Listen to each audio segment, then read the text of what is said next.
For today's video, ang lulutuin natin ngayon ay adobong atay ng manok at balunan. Sa mainit na mantika, mag-isa tayo ng bawang at sibuyas. At isusunod naman natin ang balunan ng manok. Uunahin natin itong igisa at pakuluan dahil medyo matagal itong palambutin. Lagyan naman natin ng toyo.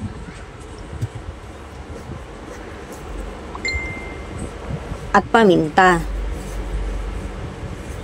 Halu-haluin natin ito at lagyan naman natin ng oyster sauce.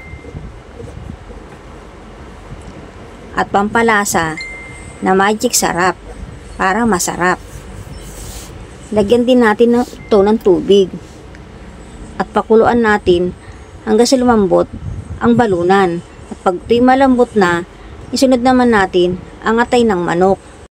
Halu-haluin natin ito at muli nating pakuluan hanggang sa maluto ang atay ng manok. At pag ito'y luto na, lagyan naman natin ito ng suka at pakuluan natin ng mga 2 minuto. Ayan, luto na ang ating adobong atay ng manok at balunan. Thanks for watching.